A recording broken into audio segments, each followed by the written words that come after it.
Greetings out there in YouTube land, sportsman. As always, I thank you guys coming to my channel.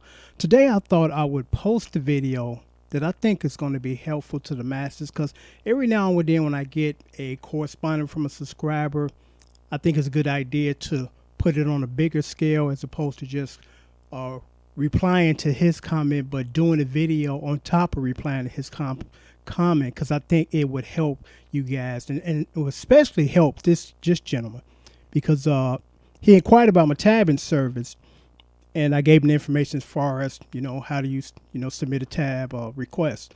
So his request, and I'm gonna read it verbatim, and then I'm gonna read verbatim my response to him and why this is important for the people that are in the process of trying to learn. Now my cat wants to talk. Shut up over there. Been quiet all day long. So I think, just to be helpful for you guys to just start now, because one of my favorite sayings, and if you follow my channel, you know what I'm about to say, you don't know what you don't know, and that's why you enlist the help of other people that know so they can tell you, as opposed to going on the assumption. Because I'm going to share this story first before I share this story, because this story ties in with this. As far as just don't know what you don't know. And there's nothing wrong with that. We're all at some point in our lives are at that stage. We don't know what we don't know when we're trying to embark on something that we want to learn about. I met throughout my musical career a lot of young talented guys, singers, songwriters, rap artists. So I forgot how I met these guys. Probably at a trade show or something, or maybe at a concert or one of our sets. So, very talented guys. There was three of them. Two of them are twin brothers, identical, fraternal twins, not identical twins. And actually, I met those guys over 20 years ago, and I still see them from time to time. Yeah. I think maybe before the pandemic, the last time I seen them. But anyway, so they let me hear something that they did. I don't know if it was a cappella or they gave me a tape, but I was quite impressed. I'm like, man, you guys can go. So I was more than willing to help these guys put together, a pretty decent demo tape. So they let me hear something. So I said, okay, you guys, I scheduled you guys some studio time. So when they came down, this is what they thought. It was summertime. I think it had to have been on a Saturday. It was a beautiful Saturday day. Saturday. And they thought this. They thought since it was on like a 5-minute track, they thought they was gonna come in, spend 5 minutes, literally 5 minutes, and then they was gonna go shoot some ball. I'm like, dude, y'all gonna be here 3 hours at least. And then I proceeded to explain to them what has to be done in the process of recording, because they had no clue. They just thought they was gonna come in, know nothing about mic levels, compression, mixing, the mix down and all that. It's three of you guys, so I got to have a mic that sounds equally the same on each of you guys, as opposed to it's three of you guys and one mic is real high and in the face. The next one you can barely hear it. Then the third one is totally different too. We got to make them all level as if you're talking, just talking, and your levels are the same when you're talking, as opposed to, again, it's all over the place. So I had to school them because they had no clue. They thought they was going to come in literally for 5 minutes and get knocked this out and be done. I'm like, dude, you better cancel your other plans because that's not going to happen. And, as far as my product, I don't put anything out there sloppy. We rush this. No, dude, if you can't do it, we don't do it, So it's that simple. But they didn't know that, But now one of the guys has his own recording studio, and he's pretty good, because when I run into him, I'm like, man, you the guy that started for me. You the one not only taught me, the business, but the technical aspect of the business, as far as studio and compression and all that thing. So I'm like, not a problem, man. Pass on the knowledge, my brother. So getting back to this story, sorry about that, but I had to interject that story in there. So it reads like this. I would like to request the chord tabulation for Ray Parker Jr., More Than One Way to Love a Woman. My 10-year-old son is having issues trying to figure that out. Also, Tonight Is Your Night by Radio. I pay you for your service. Thank you in advance. My response is this. With all due respect, sir, your 10-year-old son will not be figuring that song out anytime soon. And in parentheses, I said, technical. There are many guitar layers in that song, especially intro. In the intro, there's at least 3 guitars. Guitar layers going on to make that guitar sound like that on the record. And I said, my advice to you is to enroll your son in a formal guitar class where he can learn and study his physical guitar first. And then we tackle songs, because this is working backwards. If you don't know your guitar in the neck, how you gonna learn songs? Unless you go through that tab nonsense where people showing you just where to put fingers. You have no idea why the fingers are there. You don't know what notes are under your hand. You don't want to go that route. And I know that this gentleman just didn't understand that. And I'm glad he did come to me, because now I can put him in the direction he needs to be in, as opposed to, I'm gonna teach your kid's finger placements. That particular song also, Ray Parker Jr. is a very underrated guitar player. He play on many different styles. And the intro of that song, he's playing acoustic guitar. And he's playing at least 2. I know at least 2. But I'm thinking 3 and 4, because when you go in the studio, you start layering your stuff to make it sound fat and it sounds so full. But one guitar is not filling up that audio spectrum. They make you believe that it's one guitar. And when you engineer these songs in a certain way, you can make it sound like it's just one big guitar, when actuality is at least 2, maybe 3.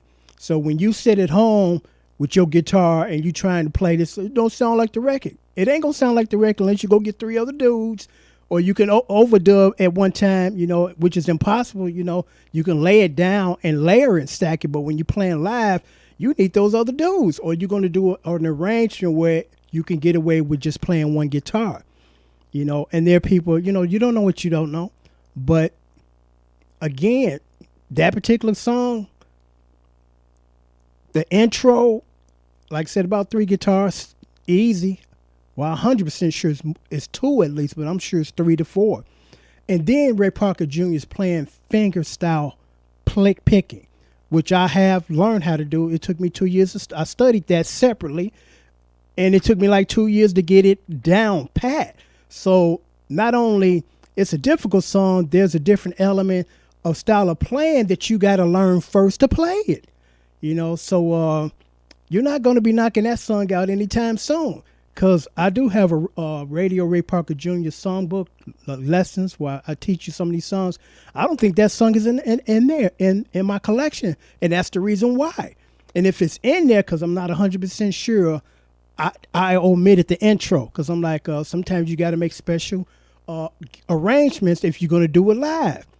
And if you were going to do it live, you got to either omit that intro or got 2 other guys that can fill in those holes to make it sound like it sounds like on the record.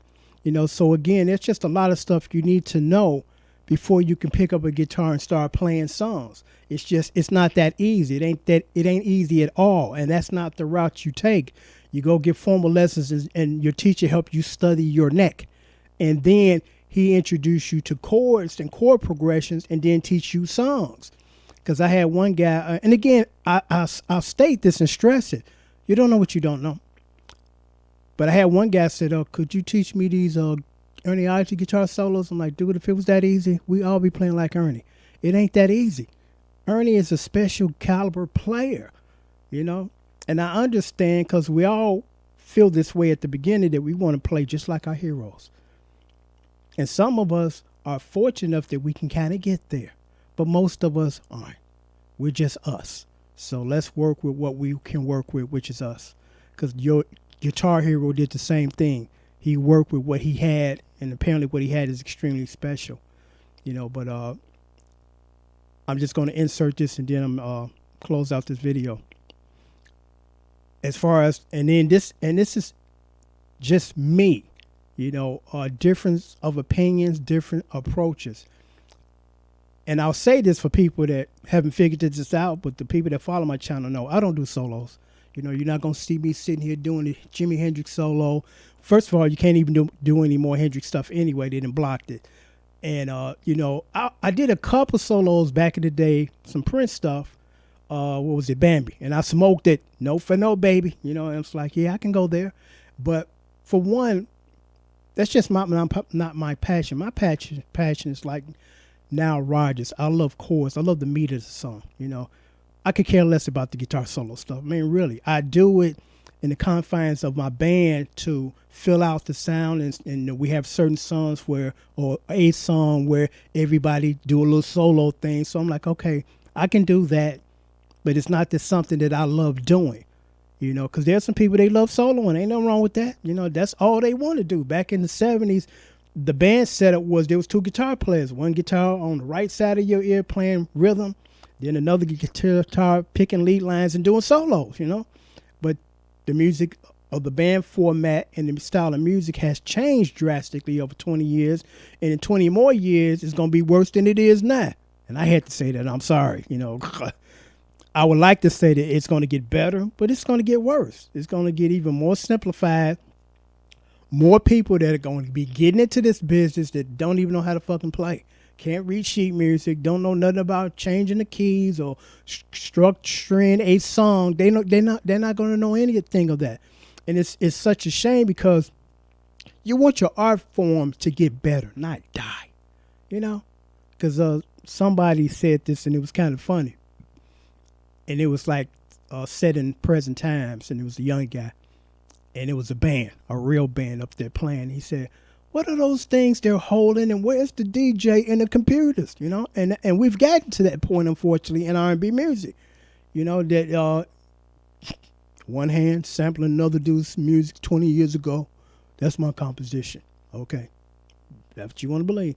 But I thought I would post a video like this because I do these kind of videos from time to time where I try to put people in the right direction as far as where do I start? I want to do this, but I don't know where to start. That's where you start. At a formal guitar or formal instrument class. That's where you start.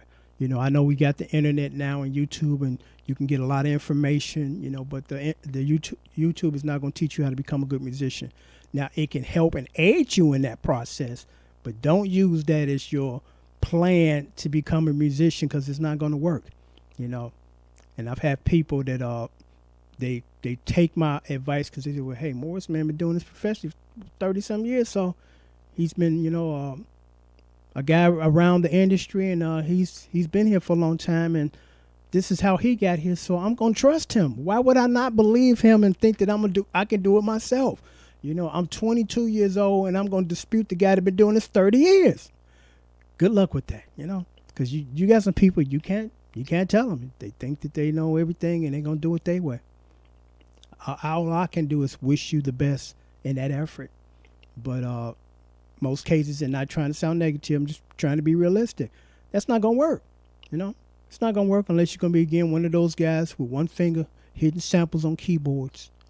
And you think you tearing up the place, you know. When people behind you that are seasoned musicians are laughing. It's like, look at this guy. He think he's really doing a thing. He's just making a fool of himself, you know. But as you guys know, on my channel, the purpose of my channel is to help you guys. It's not to ridicule anybody or be negative, because I'm not. I'm just telling you the truth. You know, I don't believe in coddling people. I believe in trying to make you strong, not weak and soft. You know, well, I'll do this for him because I know he ain't going to be able to do it. I'll do this for him too. You know, he ain't got to worry about that. You know, and fast forward, he don't know what he doing because you done all his work for him. He have no clue. He think that this is the normal process of learning something that another dude keep doing everything for him. You know, it's not the right way. It's not the right way. So until next time, take care and thanks for watching.